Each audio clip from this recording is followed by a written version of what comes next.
Hi, this is your Houston chiropractor, Dr. Gregory Johnston. We have Ishan here with us today, and this is Ishan's 8th treatment here over, what, 2-3 month period? Something like that. Maybe 3 to 4. Your first one was in July, I believe. Yep, July 8th. Yep. And you're only coming in, what, about once a month right now, right? Once every 3-4 weeks since the last visit. And like that. We're going to talk about today tendonitis in the elbows and pain up in the neck and upper back and between the shoulder blades, which almost everyone has that has a desk job and is working on a computer a lot. And that's what you do all day, right? Yep. Okay, so let's take a look at you in the mirror here first. Relax your arms. Okay, I'm going to have you flex your head forward and then backwards for me, please. And then back to neutral. He's got pretty good range of motion, both in flexion and extension. However, his head is translated to the right a little bit, and you can tell that elevates his left shoulder a little. And his pelvis is shifted a little bit to the left as well, so that's a positive translation on the x-axis here, and a negative translation on the x-axis in his cervical spine. So that means he's got a little curvature going on right here in his upper back, and that's right where you're feeling pain, right there in that right shoulder blade, huh? Now his pelvis is also rotated on the y-axis to the right. It's posterior over here on this right SI joint, so we can tell his right SI joint is out of place, as well as his right shoulder being behind his left shoulder. Okay, Ishan, I'm going to decompress you first. Let's do this one. Okay. Let me take your glasses so knock those off. There we go. By the way, this is the first day of fall, so happy fall to all you YouTube subscribers and watchers. And we appreciate you subscribing to our channel and watching and commenting and sharing our videos with others so that we can spread the good news about chiropractic and what it does for people. Our office name is Advanced Chiropractic Relief. Our website is advancedhoustonchiropractor.com, and we call it that because it truly is advanced three-dimensional biomechanics. So right now I am adjusting him on the y-axis, decompressing his entire spine. Take a deep breath through your nose. Oh yeah. Did you feel that all the way down? Yep. Good. And he is still kicking. Alright. There we go. We always do that with people just to show them they're still connected. No, we got one more here. There we go. Good. That's just a Palmer diversified cervical rotary brake. We got maximum range of motion there on both sides, but do not go beyond the anatomical integrity of the ligament so as to cause a cervical sprain, which is a ligament injury. There's a difference between sprains and strains. It's a good time to clear that up. Strain is muscle. Let's go on your tummy with your face in there, and I'm going to put your head down just a little bit. Strain is muscle, sprain is ligaments. Ligaments hold bone to bone, and muscles move the bones. When you strain a muscle, it's not as serious as when you sprain a joint. But you can see his right leg is short by 1/2 inch. That is consistent with the posture that I just saw, and it gets longer by about 1/4 inch, and that tightens up in your lower back right there, doesn't it, Sean? Mm-hmm. Yep, and you saw your pelvis raised up there, so that's a positive nocculus. And he also had a positive Deerfield on the right. So I am adjusting his right sacroiliac joint first in the x-axis, z-axis, and y-axis here. Now I'm on the sacrum on the right there. Sacrum in the center, right there. And we're going to hit the left SI joint in the hip right here. Now I'm going to have him go ahead and lock your whole right leg straight and lift your right leg off the table. When you have a posterior rotated sacrum, if you have the patient raise his whole leg up and contact the right side of the sacrum right there and adjust it straight superior to inferior. Okay, you can relax that now. And then adjust the SI joint. That'll clear the leg deficiency up immediately, and that's perfect. I bet you this feels a lot easier already too. Yep. Yep, good. But he's still got a little bit of tightness right here at L5. I haven't done that yet. So right there's L5, L4, L3, and you'll notice the angle of my arm's changing as we move up the spine because that's the way the joints are. I'm going to put your head down just a little bit more here. And this is a lower thoracic vertebrae. Okay, I got him on the wrong breath there. Okay, exhale. There we go, better. Exhale. That's it. Okay. Now I'm going to, because he's had some tightness in his rhomboid here under this right shoulder blade, I'm going to put some deep, steady pressure right in the trigger points here. Those are sore, aren't they?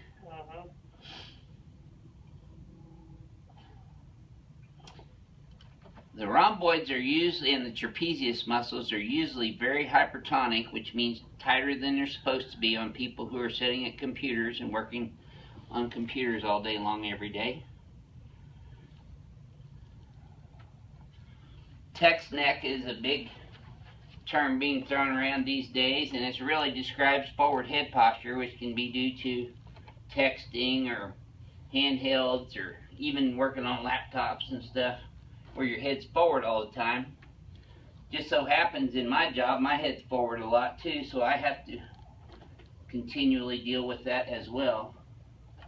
Ooh, those are tender too, huh? That's the levator scapula on both sides. That goes from his occiput all the way down to his shoulder blade. Which one's the most tender? That one. This right one? See, and he's having the pain in the right upper back and shoulder blade area, so I'm working on these muscles here. There we go. There's a little tender right there too, huh? Okay, just let your head relax right in my hand here. Okay. Let this go. That's all she's going there. I still got one more right here, Sean.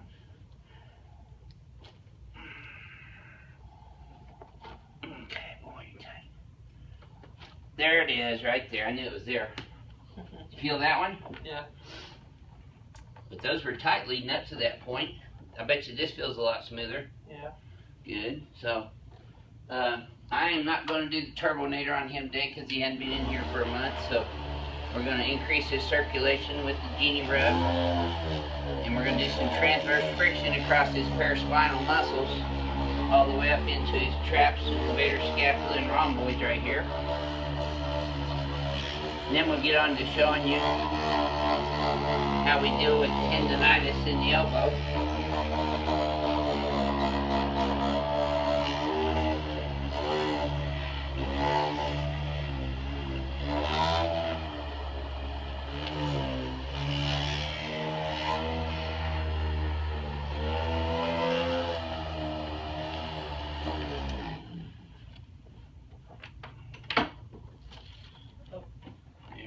What were you saying? Is there any pain at all? No. Okay, good. Let's go ahead and turn you over and sit you up face towards Renee. What were you going to say? I was saying, should I get up? Oh, yeah. Now's a good time to do it. Look straight ahead for me. There you go. Keep your chin up. There we go.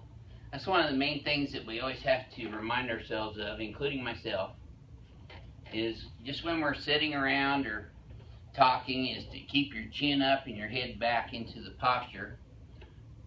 Otherwise you get caught in that forward head posture situation, and that's what causes all these traps and rhomboids to tighten up all the time.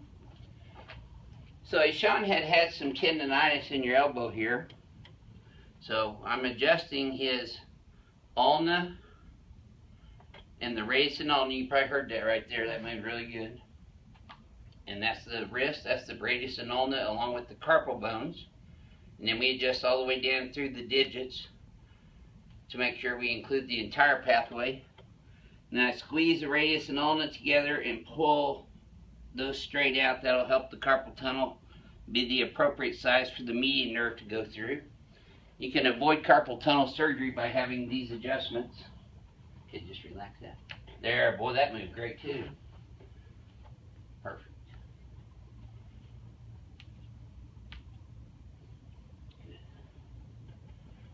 Yes, sir. Good.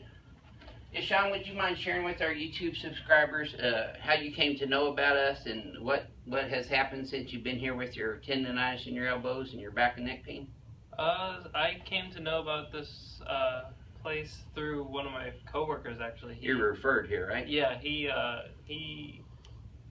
He couldn't, like, I think you guys come to our business, or to ABS. Oh, yeah. During our health and safety week or something Okay. like that. And that's how he came to know about it, and then he told me about it, like, after he had come, and he said that you guys had done great work on him, so. There you are. Decided to come. Well, how's it done for you? It's done pretty good. I haven't been in a while, but before I took a little break, it was, like, I think now it's been like a full month where I pretty much didn't have any pain up until very recently, and that's why I decided to come back.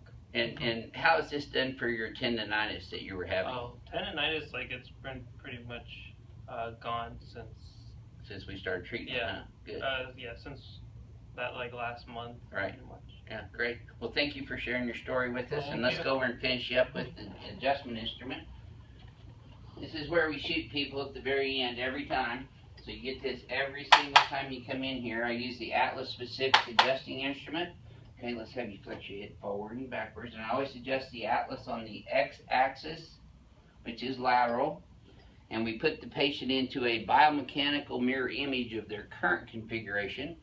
That pelvis is already centered up better. Mm-hmm. There we go. So now in Sean's case, we're going to bring his head back because he's got a little forward head posture. And then we're going to translate him to the left because he's translated to the right. Keep those shoulders way back for me and lift your chin all the way up. There you go. We'll feel a little tap right here. Another little tap right there. Okay, relax everything. Actually, I'm going to stretch your traps out and your rhomboids, and I'm going to hit the muscle spindle right in the belly of the cells here, the muscles. Traps, levator, scapula, and rhomboids. Now, when he flexes his head forward and backwards again, this should feel a lot smoother, does it, Sean? Yeah. Now, let's take a look at his posture again. His head is more centered than it was, but we still need to come back and go left a little bit. So his exercise, show him what your exercise is. Up first and back, and then straight back, and then translate left. Yep. Right. Yes, sir, just like that. And you've been doing those too, right? Mm-hmm. Good. Let's try that again, see if this feels any better. No, just go This, forward and okay. backwards for me. See if that lined up better. Yeah. Yep, take a look in the mirror. See, your shoulders are more level now. Good. So this is your Houston chiropractor and Sean on the first day of fall, 2015. We'll see you next time.